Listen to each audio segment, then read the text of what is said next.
Hi viewers, ఈరోజు record break team మనతో ఉంది, including all the artist and the producer. So ఈ cinema producer Chadalavada Srinivasarao garu. So మనం will have a small chit chat with all the artist and the producer today. And let me start with Srinivasarao garu. Sir, మీకు ఈ cinema చేయాలని ఎందుకు అనిపించింది? Record break అన్న cinema చేయాలి అన్న మోటివేషన్ ఎక్కడి నుంచి వచ్చింది? యాక్చువల్గా నేను ఈ సినిమా చేయడానికి చాలా కాలం నుంచి first head constable Venkataramayya cinema చేశాను. నేను సినిమా షూట్ అయ్యి రీ రికార్డింగ్ అయ్యి బిఫోర్ రిలీజ్ వచ్చేటప్పటికి అందులో బ్లాక్ మనీ ఉండటం సొసైటీకి నష్టం అని అనుకొని ఆ పిక్చర్ చేసినప్పుడు కరెక్ట్గా సెంట్రల్ గవర్నమెంట్ నేను ఎప్పుడో 3 years అనుకున్న ఒక విజన్ని సెంట్రల్ గవర్నమెంట్ అమలు చేశారు. నా పిక్చర్లో నేను ముందే చూపించాను. అది వీళ్ళు నోట్లు బంద్ చేయడానికి ముందు అక్కడి నుంచి నాకు అనిపించింది నా విజన్ కరెక్ట్గానే ఉంది అని. ఆ తర్వాత ఒక 5 years నుంచి నేను ఆలోచిస్తున్నాను. మంచి సబ్జెక్టు, సొసైటీకి ఉపయోగపడాలి, కమర్షియల్గా హిట్ అవ్వాలి, ఈ సినిమా చరిత్రలో నిలిచిపోవాలి. నాకు డబ్బు కన్నా కూడా నా బిజినెస్ చేసే టైం నాకు చాలా వాల్యూ. నాకు సినిమా వల్ల వచ్చేదానికన్నా నేను విడిగా దీనికన్నా కొన్ని రెట్లు ఎక్కువ సంపాదించుకోగలను డబ్బుగా. కానీ మనం ఒక పని చేసేటప్పుడు కలకాలం గుర్తుంటూ ఎప్పటికీ మనకే కాదు, ఒక సొసైటీలో ఒక మంచి సినిమా తీశారనే పేరు రావటానికి దాదాపు ఈ సినిమా మీద నేను రాత్రింబవళ్ళు 5 సంవత్సరాలు కృషి చేసి నిర్మించడం జరిగింది.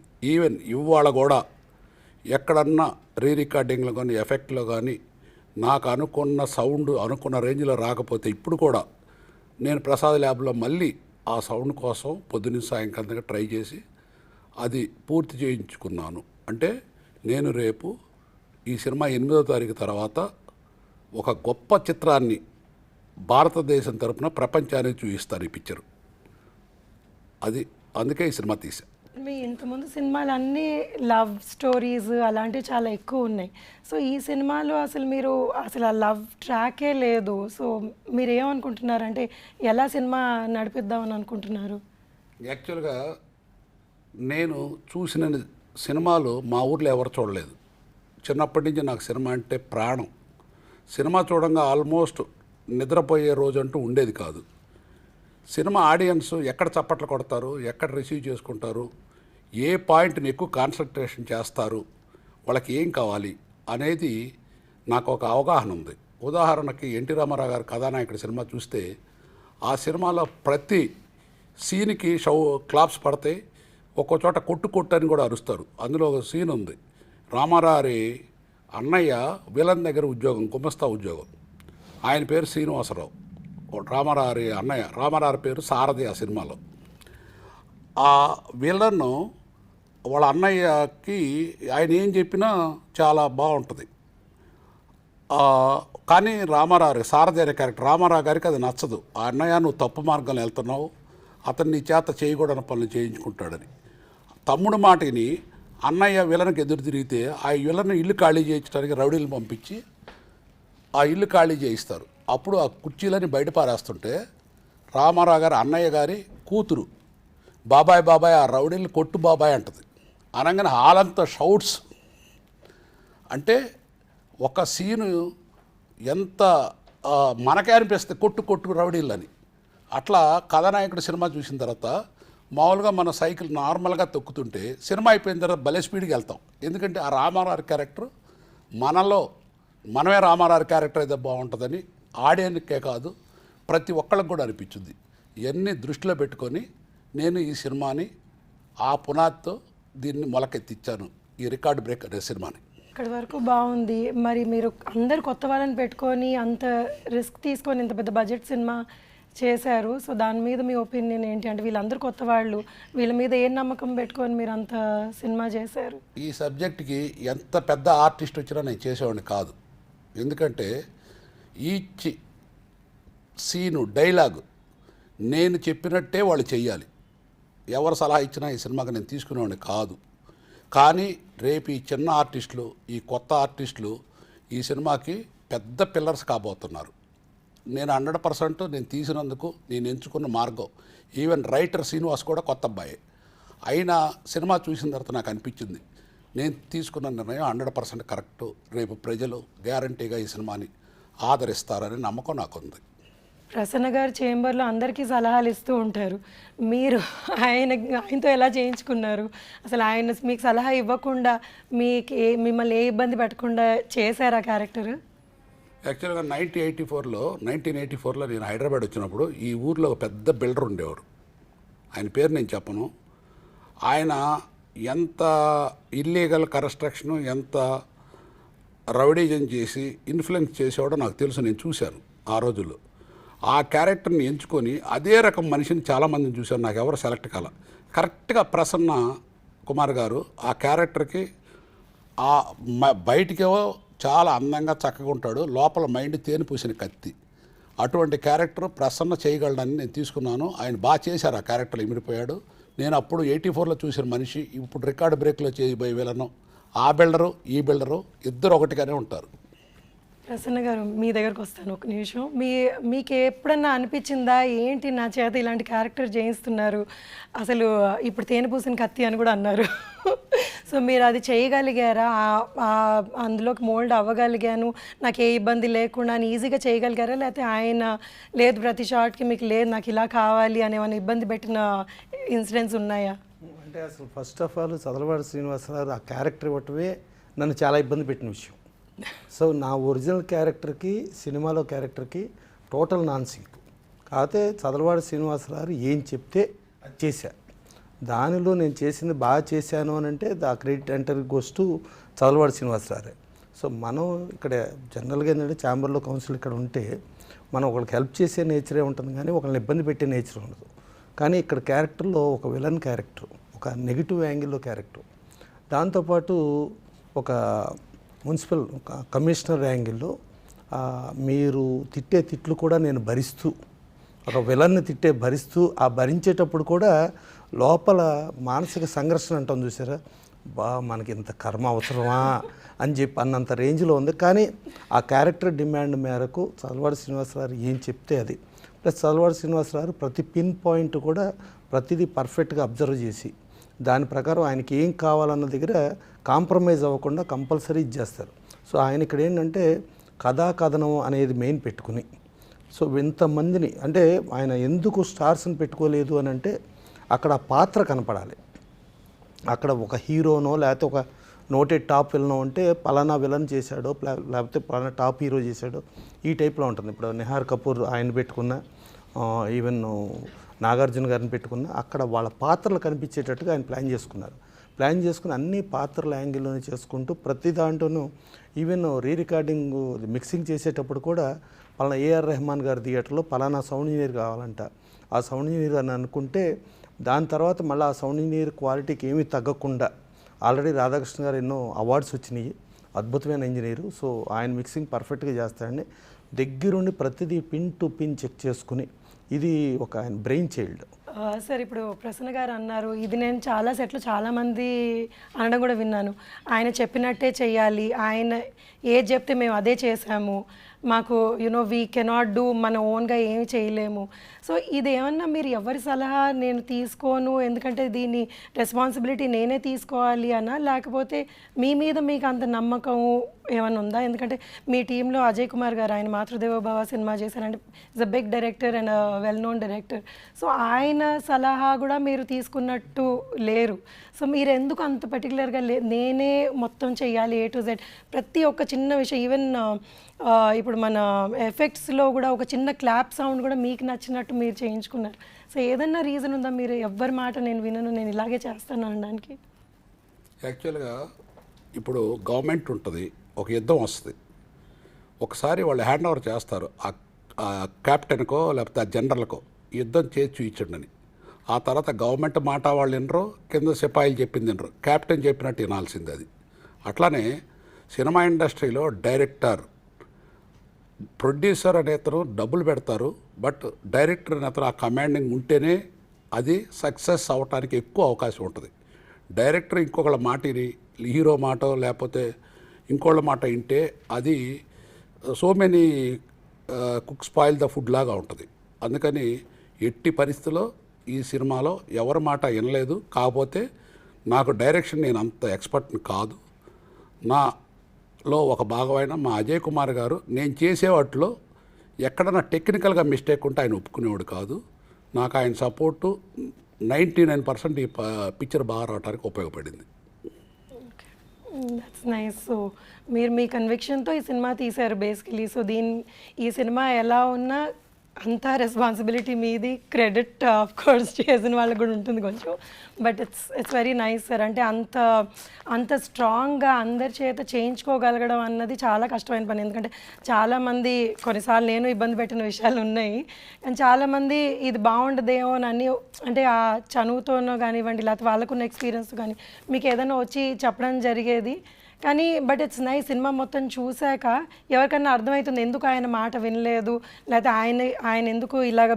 ఎందుకంటే మీ విజన్ కాబట్టి ఈ సినిమా అంతా మీ విజన్లో, డైరెక్టర్స్ విజన్లో చూడాలి అన్నందుకు, ఐ మీన్ మీరు ఇలా చేశారు అన్నది నాకు అర్థమవుతుంది. Very nice. Okay, let me come to the artist Nihar.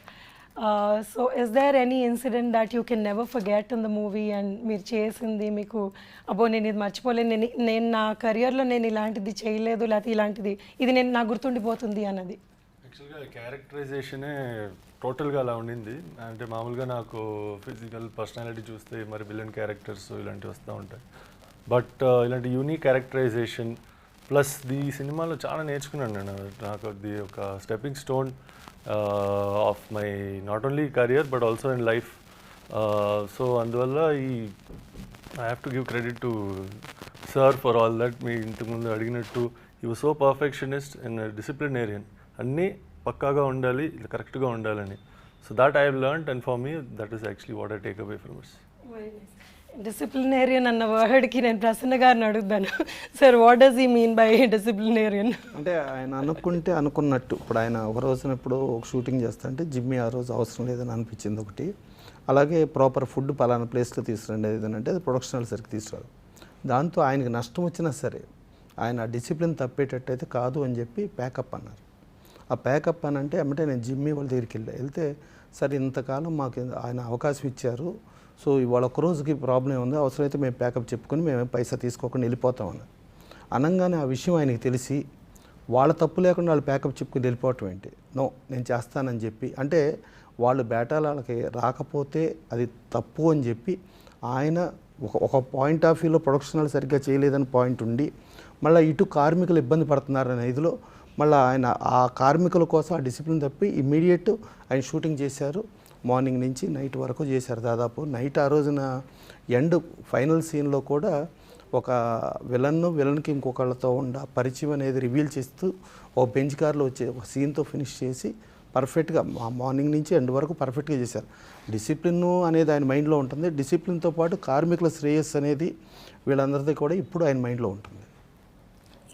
Business కూడా ఉంటుంది అయితే, అంటే అన్ని కరెక్ట్గా యూజ్ చేసుకుంటే అంటే కాక బేసికల్లీ ఏంటంటే ఆయన అంటే సినిమాల్లో ఎంత సంపాదించారు ఏంటి అనేది పక్కన పెడితే ఆయన వుడ్ కట్టింగ్లో ఆ వుడ్ చిత్రి అనేది ఆయన మీద పడతా ఉంటే అదేదో మల్లెలు ఏదో వర్షం కురిస్తే ఎంత ఆహ్లాదంగా పొందుతామో ఆయన ఆ చిత్రి మీద పడుతున్నప్పుడు ఆయనలో ఒక కార్మికుడు నిద్రలేగిస్తాడు, ఒక కార్మికుడుగానే ఫీల్ అవుతాడు కానీ ఒక యజమాని లాగా ఫీల్ అవ్వడు. సో అట్టా కష్టపడి పైకొచ్చి ఆ పైకి వచ్చిన దాంతో ఇవాళ ఈ సినిమా ఫీల్డ్లో ఇంతమందికి ఉపాధి కల్పించడం, ఇంతమందికి నేను ఇది చేయటం, ప్లస్ దాంట్లో ఓ social awareness, social message oriented ఇవన్నీ చేయాలన్న ఆయన మోటివ్ అనేది గొప్పది. వుడ్ అన్నారు, ఆ వుడ్లో సహాయపడేది మన నాగార్జున గారు. సో ఈయనని హీరో చేద్దామని ఎలా అనుకున్నారు? అండ్ ఇట్స్ లైక్ మీతో పాటు అంటే మీ బిజినెస్లో ఆయన మీకు సహాయపడుతున్నారు కదా, సో ఆయన ఏమన్నా చూసి మీరు మోటివేట్ అయ్యారా? సో ఎలాగ ఆయనని హీరో చేద్దామని అనుకున్నారు మీరు?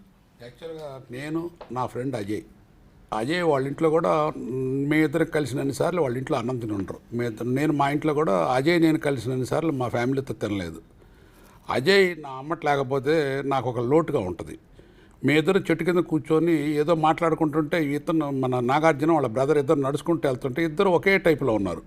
నాకు అప్పుడు ఆలోచన వచ్చింది, ఓ వీళ్ళు ఇట్లా ఉన్నారు, వీళ్ళనే బ్యాక్గ్రౌండ్ సబ్జెక్ట్ ఎందుకు తయారు చేయకూడదని అజయ్ నేను అనుకొని ఒక దానికి తగ్గట్టు వాళ్ళు ఇంత పర్సనాలిటీ బాగున్నారు, ఇంత పర్సనాలిటీ మనుషులు దేనికి ఉపయోగపడతారు వీళ్ళు అని దృష్టిలో పెట్టుకొని మేము కథ తయారు చేసుకున్నాం.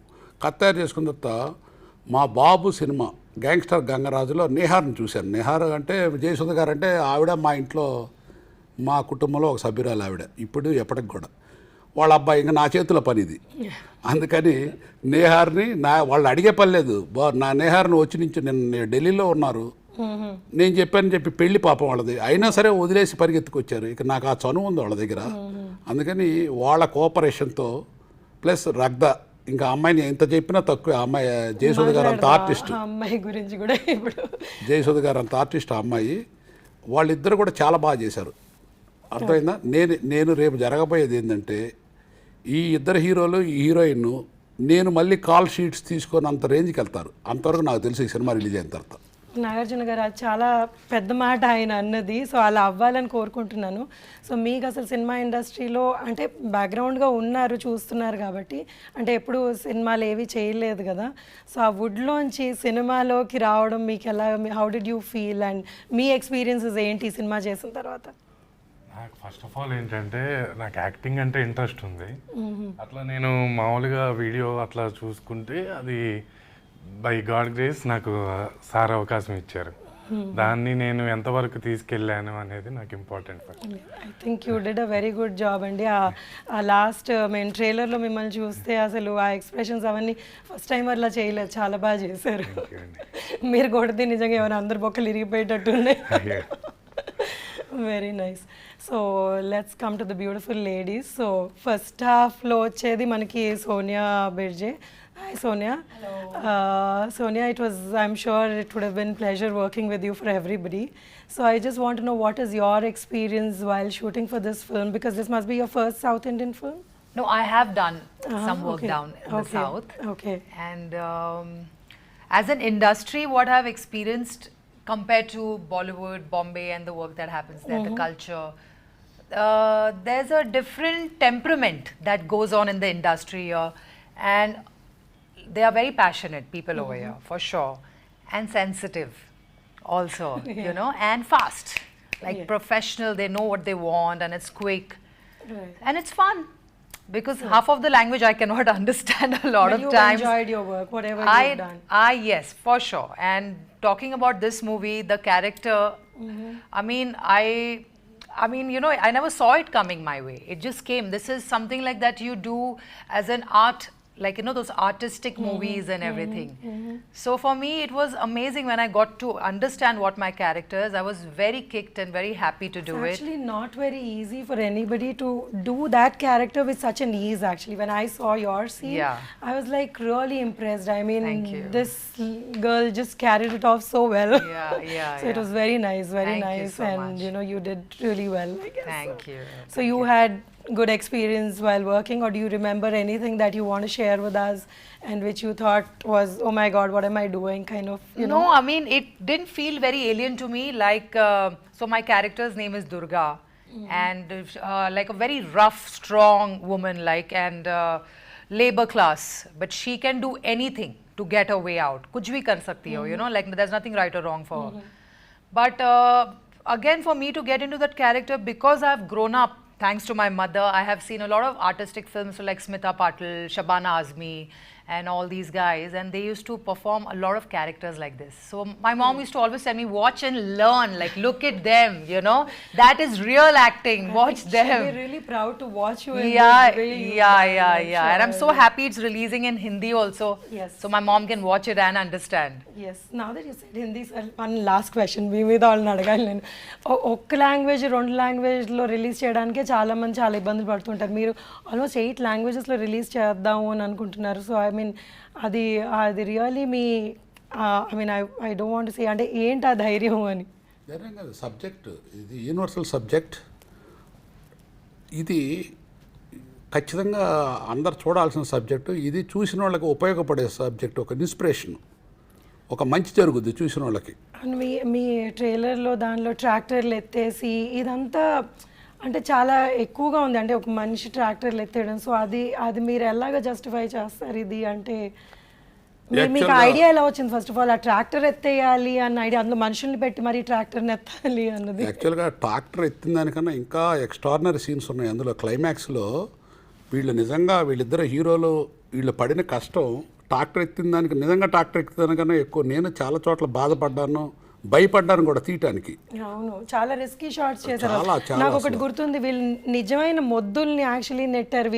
వీళ్ళు ఏంటా అనుకున్నాను నేను అప్పుడు. ట్రాక్టర్ చూస్తున్నారు వీళ్ళు ట్రాక్టరే కాదు, వాళ్ళ ఫైనల్లో వాళ్ళ మోటివ్ వీళ్ళిద్దరు ఫైనల్కి వచ్చి ఒక చైనాని ఒక పాకిస్తాన్ని, మీరు అర్థం చేసుకోండి, అన్ని దేశాలు వచ్చి చైనాలో డబ్ల్యూడబ్ల్యూ ఫైట్ చేస్తారు. ఫైనల్కి వచ్చేటప్పటికి ఇండియా తరపున వాళ్ళ తరపున 4 సెలెక్ట్ అవుతారు. అందులో ఇండియా వాళ్ళిద్దరు చంటి బంటి, చైనా తరపున పాకిస్తాన్ తరపున. ఫైనల్గా ఒక కంట్రీకి రావాలి. ఆ ఫైట్ అనేది ఈ ట్రాక్టర్ ఎక్కింది 1%. ఆ ఫైట్ చూడండి మీకు క్లైమాక్స్లో అర్థం అవుద్ది. అది కూడా కాకుండా క్లైమాక్స్లో ఒక వండర్ చూస్తారు మీరు. ఒక పెద్ద మనిషి వచ్చి మాట్లాడతారు ఆ ఫోన్లో, అది నేను ఇప్పుడు చెప్పను, సినిమా రిలీజ్ అయిన దాకా. అది రియల్లీ ప్రతి వాళ్ళు చప్పట్లు కొట్టాల్సింది ఆ సీన్కి, జరగబోయేది అది. Waiting for that day sir, అది మేము చూడాలి అన్నది. Okay, let me come to మీ గురించి, మీ ఎక్స్పీరియన్స్ ఏంటి సినిమాలో? How did you feel working in this film? చాలా రోజులు మీరు వర్క్ చేశారు అంటే వీళ్ళతో పాటు ఈక్వల్ లెంత్ మీది కూడా ఉంది కదండి.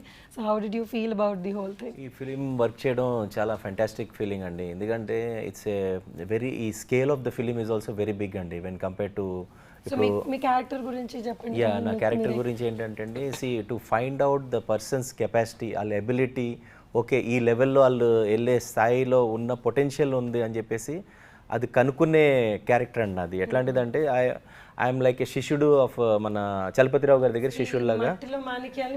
ఎగ్జాక్ట్లీ అండి. ఆయనది ఒక డ్రీమ్ ఉంటుంది అనమాట, ఎప్పటికైనా మన కంట్రీ ఆ లెవెల్లో ప్రొపగేట్ చేసి ఆ లెవెల్కి రీచ్ అవ్వాలి అని చెప్పేసి రెజ్లింగ్ కాంపిటీషన్ దాంట్లో ఒక డ్రీమ్ ఉంటుంది, which has not been fulfilled ఆయనకి. అది ఒక రిమైనింగ్ ఉంటుంది ఆయన లైఫ్లో, ఒక ఇదిగా ఉంటుంది ఫీలింగ్. సో అట్లాంటి టైంలో I will be running this coaching ఇదనమాట. సో ఆయన డ్రీమ్ని ఇచ్చేయడానికి we don't find that sort of persons అనమాట.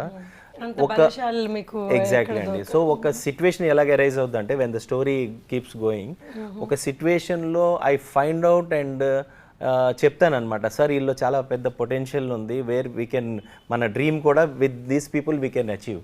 సో ఇంకోటి ఏంటంటే when any talented persons in any sports all if you see, వాళ్ళకి కొంచెం టెక్నిక్ దానికి జాయిన్ చేస్తే they will reach a high level. So ఆ టెక్నిక్ పాయింట్ ఆఫ్ వ్యూలో like giving coaching to them both the persons వాళ్ళ హీరోస్కి. మీరు వీళ్ళని డిస్కవర్ చేసి కోచింగ్ ఇచ్చారు, కానీ యాక్చువల్లీ వీళ్ళని ఆ రింగ్లో దింపింది మన heroine Ragda. So she plays the vital role in the movie. So Ragda, you will have to talk now for yourself. I think I had an amazing time shooting for the movie. It's a beautiful experience. First time I was in Hyderabad and meeting so many new people. It was really nice. I have met so many friends and everyone is so kind here, so nice and sensitive. So it was an amazing experience for me. So sweetly, but you know, in the movie you had like you know a character which could actually mold people like this. I think even in reality I have both the personalities. Is it? Yeah. Okay. So it was easy then so for you. Me it was easy, though people will think it was not easy for me because normally what I look here and on the poster, if you'll see, I'm completely different. Yeah, right. But internally somewhere I am like that, like mentally somewhere I'm very headstrong and all. Though I have this nice side also, but I have a very headstrong, like a strong personality as well. So I could connect to the character somewhere. It's a very intense character and you are playing my mother. For so somebody you know else. it, Yeah. I always feel like the mother. So most of the scenes we had together and you know how intense the character is, right? Yes. So for me the most surprising part was because you're from Mumbai or North India basically, and I knew there were days when you were just asked to just come into the scene and this is what it is and just start acting, but you carried it off so well. I mean, how did you even manage that? because it's not that easy for somebody who doesn't understand the language. First of all, they're like ratifying the dialogues, and then I'm sorry I'm using that word, they're memorizing the dialogues, but then you could manage to do both very well. So were you like really so focused, or what is it? I mean, or are you like this? I think it's all the years of your the journey of as an actor, So basically, I have been into modeling and I have been acting, I have been giving auditions. It's all a journey where you learn a lot of things. Initially, I had the language problem for sure, and even with the face, I have this thing where I can't recognize people by face. I get confused. So everyone was similar, same. Like I couldn't even remember the names. But thank God, Nihar, Naga, Arjuna, they all have helped me because they have been, translating. You can't think they are similar because nobody can match them. Yeah. But they have been, translating me. If I'm getting a scene, I'll be like, can you please explain me in Hindi? And So they please were tell nice. me. I mean, they were were good very co-stars. supporting, very supportive. Okay, So, that's really nice. You worked as a even team. on the set, like the camera is ready, the shot is ready, and I'm still confused because of the language. But they used to help me. I'm like, please just explain me, like what exactly the scene You did is. so well. You never look confused in any of Yeah, the because scenes. once I get to know the scene and the gist of it, because normally when I have taken the acting workshops and I've given so many auditions and all, most of the time when you go, and even for the ad industry and all, when you give auditions and all, it's very random. Like they give you the script, you just perform. So I have been so trained with that technique that it was, I think now when I connected, I was used to of that thing maybe. So what you asked, how I did that, maybe it could be because of that. Yeah, see, it's always a learning experience, and knowledge is something which will help you somewhere else. So that's nice. So Ragda, how did you land this role? So as I told you, like I've been into modeling, I've been with an agency, I've been signed up with an agency, and then this other agency also, which I was working with. So the work came to me through them. So I got a call in the morning, and I was out for an audition actually that day. So I told the manager, I'm out for an audition. Let me get back home, and then I can do a conference, like a video conference call. Then I got back, had a small detailing about the project details and all, and it was with Sir and my agency manager and me, and then he was like, I have auditioned so many people, I want you for this project. He gave me the brief and all. It came like when something is meant for you, you get it. And so vision is I think his intuition, his everything is so strong. మీరు అనుకున్నట్టు రగ్దా 100% చేసిందని విన్నాను కూడా. మీ మాటల్లో కూడా చెప్పండి అది. యాక్చువల్గా ప్రసాద్ ల్యాబ్లో మేము ఈ సినిమా నేను అజయ్ ఒక 1000 సార్లు చూసుంటాం. మేము చూసేలా ముక్కలు చూస్తుంటాం. ఒక సీను లేకపోతే ఒక ఎఫెక్ట్స్ ఇట్లా అనుకుంటాం. ముందు ట్రైలర్ తయారు చేద్దాం అని చెప్పి తయారు చేయించాం. సరే తయారు చేయించిన తర్వాత అజయ్కి నాకు నచ్చింది, బాగానే ఉంది అనుకున్నాం. ఒకరోజు ఫైనల్ ప్రోడక్ట్ మేము మామూలు చిన్న దాంట్లో చూస్తాం టీవీలో. ప్రసాద్ ల్యాబ్లో 70mm థియేటర్లో చూద్దామని చెప్పి మేము ఒక ఫస్ట్ షాట్ నేను ఒక్కడనే వెళ్ళాను. వెళ్తే అక్కడ ప్రసాద్ ల్యాబ్లో చాలామంది, ఒక 20 మంది డైరెక్టర్లు, పెద్ద డైరెక్టర్స్, గొప్ప డైరెక్టర్స్, చాలా సినిమాలు తీసిన డైరెక్టర్స్ ఉన్నారు. వాళ్ళు నేను వచ్చానని చెప్పి జస్ట్ కలిస్తే ఒకసారి ట్రైలర్ చూస్తానికి వెళ్తున్నానంటే రండి నేను ఊరికి క్యాజువల్గా పిలిచాను. నేను వాళ్ళని పిలిచిన తర్వాత వాళ్ళు ఆ ట్రైలర్ చూసి, రగ్దా యాక్షన్ చూసి, ఏళ్ళ యాక్షన్ చూసి అయిపోగానే ఆల్ డైరెక్టర్స్ వాళ్ళందరికీ వాళ్ళు నించొని చప్పట్లు కొట్టారు ఈ ట్రైలర్కి. దాన్ని బట్టి నాకు అర్థమైంది ఈ సినిమా వీళ్ళు ఎంత బాగా చేశారు అనేదానికి. ఇంకా దానికి ఒక సీనియర్ యాక్టర్స్ వాళ్ళ ప్రొఫెషన్ వాళ్ళు చేస్తారు, కానీ ఈ క్యారెక్టర్స్లో వీళ్ళు లీనమైపోయి నేను అనుకున్న దానికన్నా బాగా చేశారు. ప్రసన్న గారు, మీరు అంటే సార్ గురించి ఏమైనా చెప్పదలుచుకున్నారా? అదే ఆయన ఒక డెడికేటెడ్గా ఒక అంకిత భావంతో ఆయన పర్ఫెక్ట్గా ఉంటారు. ప్లస్ బాగా డిసిప్లిన్ ఉండాలి. ఎట్ ద సేమ్ టైం ఎవరైనా ఆయన మూలంగా ఇబ్బంది పడుతున్నారో, లేకపోతే ఎవరైనా ఆయన నుంచి సహాయం ఆశిస్తున్నారో, లేకపోతే అది ఆయన ముందే గ్రహించి వాళ్ళందరికీ చేసే ఒక సేవా తత్పరత ఆయనకు బాగా ఎక్కువగా ఉండి ఆయన ఇంకోటి ఏంటంటే బిచ్చగాడు అనే ఒక సినిమా చూశారు. సినిమా చూసి ఇండస్ట్రీలో అందరూ చూశారు, అందరూ ఇది పనికిరాదు అని వదిలేసారు. ఆ టైంలో ఆయన ఆ బెచ్చగాడిని తీసుకుని వచ్చి దాన్ని రిలీజ్ చేశారు. రిలీజ్ చేస్తే ఫస్ట్ 6 డేస్కి 7th డే ఒక పెద్ద సినిమా వచ్చింది. పెద్ద సినిమా రాగానే ఆ బెచ్చగాడు అన్ని చోట్ల తీశారు. 7th డే ఆ పెద్ద సినిమా రిలీజ్ అయ్యి మార్నింగ్ షో అవ్వగానే మ్యాట్నీకి మెల్లగా బెచ్చగాడు వేయటం మొదలెట్టారు. First show second show continue బెచ్చగాడు చేసి అట్టా 100 డేస్ ఎవ్రీ వీక్ ఒక పెద్ద సినిమా వచ్చినా, పెద్ద సినిమాలు వచ్చినాయి వెళ్ళిపోయినాయి. అంటే ఆయన ఆ బెచ్చగాడిని ఆయన రిసీవ్ చేసుకునే విధానం కంటెంట్ బేస్లో రిసీవ్ చేసుకున్నారు. సో దాంట్లో క్యాస్టింగ్ ఎవరికి తెలియదు, ఎవరికేం సంబంధం లేదు. బట్ ఆ కంటెంట్, ఆ మదరు, ఆ సన్ను, మదర్ కోసం ఆ సన్ను పడే తాపత్రయం, సెంటిమెంట్ అన్నది ఆయన బాగా కనెక్ట్ అవుతారు అని. బికాజ్ ఈ సినిమాలో కూడా చాలా మటుకు మదర్ సెంటిమెంట్. అసలు సినిమా అంతా అంటే లవ్ లేదు అనలేము actually, but then this is a love story about mother children, ఆ బాండింగ్, ఇలాంటి స్టోరీ ఇది. So it's not necessarily a boy and a girl following in love, కానీ ఈ స్టోరీ అంతా లవ్ బేసే ఉంటుంది. ఈ అమ్మాయి ఒక తల్లిగా వీళ్ళని ఎంత ప్రేమించి వాళ్ళని ఎంత మోటివేట్ చేస్తుందో అన్న స్టోరీ ఇది. ఇది అద్భుతమైన story. So I'm just waiting for the movie to release and you know ఇలాంటి కంటెంట్ ఉన్న మూవీస్ చూడాలి అని నేను చాలా హోప్ చేస్తాను. ఏంటంటే మదరు సన్ను సెంటిమెంట్తో పాటు దైవత్వం కూడా దాంట్లో చాలా పెద్ద బేస్. అలాగే ఈ సినిమాలో కూడా దైవత్వం అనేది కూడా మెయిన్. అంటే ఒక శివుడి దగ్గర ఉండి 2 పిల్లలను కని ఒక తల్లి అక్కడ చనిపోతే ఆ బిడ్డలకి శివుడే తండ్రిగా, శివుడే ఇదిగా ఉండి శివుడే క్యారీ చేస్తూ ఉండే విధానం. అంటే ఆ దైవత్వం యాంగిల్ ఉంది. ప్లస్ ఇంకోటి ఏంటంటే సామాజిక స్పృహ యాంగిల్లో రైతుల సమస్యలు దాన్ని టచ్ చేశారు.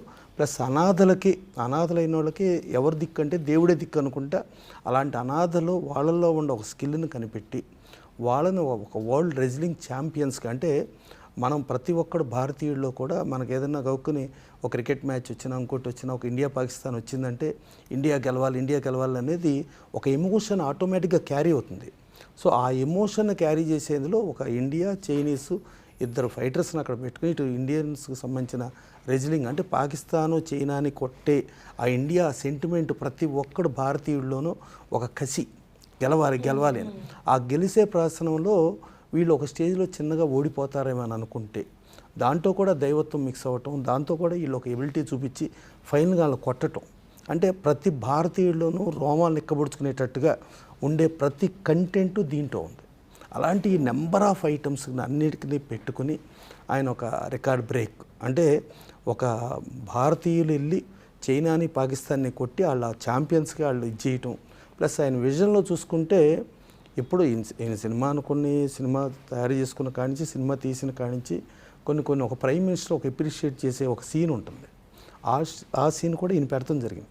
దాని తర్వాత ఇండియా ఒక మెడల్ గెలిస్తే same prime minister same appreciation జరిగింది. అంటే ఈయన విజన్లో ఎప్పుడో 2-3 years బ్యాక్ ఈయన విజన్ అనుకున్నదే 3 years తర్వాత నిజమైంది. సో అలా విజనరీగా ఒక డైరెక్టర్గా ఆయన ఎంతసేపు ఏంటంటే ఇది ఒక యజ్ఞంలాగా భావించారు. యజ్ఞంలాగా భావించి ప్రతి పిన్ పాయింట్ ఎక్కడుండే ఏది కాంప్రమైజ్ అవ్వకుండా అలా చేయటం. అలా మల్టిపుల్ ఫ్యాక్టర్స్, అంటే కమర్షియల్గా ఎమోషన్ క్యారీ అవుతూ ప్లస్ ప్రతి ఇదిలోనూ ప్రతి ప్రేక్షకుడికి రీచ్ అయ్యేటట్టుగా అన్నీ కళ్ళగలిపిన ఒక అద్భుతమైన ఉగాది పచ్చడి లాంటి సినిమా రికార్డ్ బ్రేక్. ప్లస్ దీంతోపాటు మహాశివరాత్రి అంటే భారతదేశం మొత్తం ఆ శివుడు ఆ మహాశివరాత్రి మార్చి 8వ తారీఖు రిలీజ్ డేట్ ప్లాన్ చేసుకుంటంలో కూడా అది మిక్స్ అయ్యి ఉంది. ఇవాళ దేశమంతా ఇవాళ జై శ్రీరామ్ అని, హనుమాన్ అని ఈ టైంలో వెళ్తూ ఉంటే ఈవెన్ సినిమాలో డైలాగులో కూడా ఆ హనుమంతుడు ఉంటాడని చెప్పే డైలాగులుగా కానీ అంతా చూసుకుంటే ఇవాళ భారతీయులందరికీ కావాల్సిన ఆల్ ఎమోషన్స్ని క్యారీ చేస్తూ చదలవాడ శ్రీనివాసరావు ఇక ప్రతి సెకండ్ దీని మీదే ఆలోచిస్తూ ఈ పిక్చర్ని తయారు చేయడం జరిగింది. తయారు చేసిన తర్వాత డెఫినెట్గా దీంట్లో ఆ పాత్రలే కనిపించేటప్పుడు ఆ కథనంలో హీరోగా భావించి ఆయన చేశారు కాబట్టి ఆయన యజ్ఞం 100% సక్సెస్ అవుతుంది. సార్ ప్రసన్న గారు అన్నట్టు ట్రైలర్ చాలా సక్సెస్ఫుల్గా లాంచ్ చేశారు. లాంచ్ చేసే టైంలో మీరు ఇంకో 5 సంవత్సరాలు నేను చేస్తానేమో అన్నట్టు ఒకలాంటి మాట మాట్లాడారు. సో మీరు ఒకవేళ ఈ 5 సంవత్సరాలు సినిమాలు చేశారనుకుంటే ఎలాంటి సినిమాలు చేయాలని అనుకుంటున్నారు? దానికి ఏమైనా మీకు విజన్ ఉందా ఆల్రెడీ? యాక్చువల్గా నా ఫస్ట్ నుంచి కూడా ఒక సంపూర్ణ మానవుడిగా పుట్టినప్పుడు ఏదో ఒక గొప్ప పని చేయాలనేది నా కోరిక. దానికి ఇన్స్పిరేషన్ రామోజీరావు. పుడతాం, పెద్ద అవుతాం, చనిపోతాం, చనిపోయిన తర్వాత గుర్తుండాలనేది నా కోరిక. నేను టింబర్లో చాలా కింద స్టేజ్ నుంచి ఇదిగో ఈ హీరోలు మీరు చూస్తే అర్థమవుద్ది. ఈ హీరోలు ఎంత స్ట్రగుల్ పడ్డారో ఈ సినిమాలో. నేను చిన్నప్పటి నుంచి ఆ రేంజ్ నుంచి ఇవాళ రావడానికి కారణం నా కష్టం. నేను కష్టపడ్డాను కాదు, భగవంతుడు నా చేత నాకు ఈ క్యారెక్టర్ ఇచ్చారు. ఇంకా చెప్పాలంటే మనం పుట్టక ముందు ఎవరికి పుడతామో తెలియదు, ఎప్పుడు పుడతామో తెలియదు, ఏ కులంలో పడతామో తెలియదు, ఏ మతంలో పుడతామో కూడా మనకు తెలియదు. మనం పుట్టిన తర్వాత మనం ఏమి చేసాం, సంపూర్ణ మానవుడిగా పుట్టిన తర్వాత మనం ఏం చేసాం అనేది మనకు తృప్తి ఉండొచ్చు. ఎవరు అప్రిషియేట్ చేయాల్సిన పని లేదు. మనం చేసేదేదో మనకు 100% తెలుసు, తప్పో రైట్ అన్నీ తెలుసు అందరికీ. కాకపోతే నటిస్తాం. కాకపోతే అది లేకుండా మనస్ఫూర్తిగా నేను ఈ సినిమాని చేయటానికి కారణం ఒక చిన్న నిర్మాత. నేను యాక్చువల్గా నేను పెద్ద సినిమాలు చేయగలను కానీ నేను చేయను. నా ప్రిన్సిపల్స్కి విరుద్ధం అది, నేను చేయను. ఎందుకంటే చిన్న వాళ్ళని ఒక 10 నేను లైలా సినిమా తీస్తే అందులో ఈ చిన్ని కృష్ణ అనే అతను నా దగ్గర ఫస్ట్ చేరాడు. ఇవాళ ఆయన పెద్ద మహావృక్షం అయిపోయారు. అట్లానే ఈమంది రామారావు గారు కూడా ఆ సినిమా డైరెక్టర్. అట్లానే విజయభాస్కర్ అని చాలామంది ఆర్టిస్టు. నేను తీసిన ఒక చిన్న సినిమా వలన ఇవాళకి కొన్ని కుటుంబాలు బాగా స్ట్రాంగ్ అయిపోయినాయి. ఈ సినిమా కూడా నేను పెరిగినా సరే నా భావాలు మార్చుకోదలుచుకోలేదు. ఏదన్నా ఒకళ్ళకి మనం చెట్టు ఇత్తనం పెట్టి నీళ్లు పోస్తే అది మహావృక్షం అయితే చూసి సంతోషిస్తూ నాకు ఇష్టం. అంచేత అదే దృక్పథం తీశాను ఈ సినిమాని. బట్ ఈ సినిమా 100% ఏ సినిమా వచ్చినా సరే ఈ సినిమా నెంబర్ 1 అవుద్ది అనేది నమ్మకం నాకు ఉంది. ఈ భారతదేశంలో ఏ సినిమా వచ్చినా సరే ఈ రిలీజ్ మీద అంత గొప్ప నమ్మకంతో నేను తీసాను. ఎందుకంటే ఇవాళ వరకు యాక్చువల్గా నిన్నటి వరకు ఈ సినిమా ఉందని ఇండస్ట్రీలోనే ఎవరికి తెలియదు. కానీ ఇది బయటికి వెళ్ళిన తర్వాత రోజు రోజుకి ఇది పెరిగి ఆంజనేయ స్వామిలాగా పెరుగుద్ది తప్ప ఇది తగ్గదు. ఈ సినిమా రేపు రిలీజ్ అయిన తర్వాత కూడా అంతే అవుద్ది. నేను ఇదిగో ఒక ఇండస్ట్రీకి మంచి టెక్నీషియన్స్ ఈ సినిమాలో పనిచేసిన వాళ్ళందరూ ఒకళ్ళ మించి ఒకళ్ళు పనిచేశారు. ఆర్టిస్టులు ఒకళ్ళ మించి ఒకళ్ళు పనిచేశారు. హీరోలే కాదు, ఈవెన్ స్పోర్ట్స్ మాస్టర్ పనిచేసిన ఆయన నిజంగా స్పోర్ట్స్ మాస్టర్గా ఉంటారు ఈ సినిమాలో. తర్వాత సత్యకృష్ణ గారిని ఒక అమ్మాయి ఉంది. ఆ అమ్మాయి చాలా సినిమాల్లో చేస్తుంటుంది. బట్ ఆ అమ్మాయి బాడీ లాంగ్వేజ్కి తగ్గ క్యారెక్టర్ ఈ సినిమాలో ఉంది. ఆ సత్యకృష్ణ గారు కూడా ఈ సినిమా రిలీజ్ అయిన తర్వాత ఆవిడని ఒక ఊర్వశి శారదలాగా, ఒక పవర్ఫుల్, ఒక విజయశాంతిలాగా చూస్తారు తప్ప వేరే రకంగా చూడరు ఈ సినిమా రిలీజ్ అయిన తర్వాత. ఇప్పుడు ప్రసన్న గారు ఉన్నారు, ఆయన బాడీ లాంగ్వేజ్ తగ్గ సినిమాని చలపతిరావు మహానుభావుడు. ఆయన చూడండి, ఆయన చాలా సినిమాల్లో చేశారు. ఇందులో ఎంత మంచి క్యారెక్టర్ చూడండి మీరు. అంచేత ఇవన్నీ కూడా నాకున్న అనుభవంలో కలబోసి తయారు చేసుకున్న రేపు ఒక పెద్ద రికార్డు బ్రేక్ కాబోతున్న సినిమా ఇది. Really great sir. మీరు చాలా అంటే ట్రైలర్ చూస్తే సినిమా చాలా బాగుంది అని అనిపిస్తుంది. అండ్ మీవి చాలా గొప్ప ఆశయాలు. మీ గొప్ప ఆశయాల్లో ఒక చిన్న పార్ట్గా మేము అందరం ఉన్నాము అన్నది మాకు చాలా సంతోషంగా ఉంది. So we all pray and we are waiting for March 8th and ఈ సినిమా సక్సెస్ కోసం మేము అందరం మనస్ఫూర్తిగా కోరుకుంటాం. Thank you so much. Thank you everybody.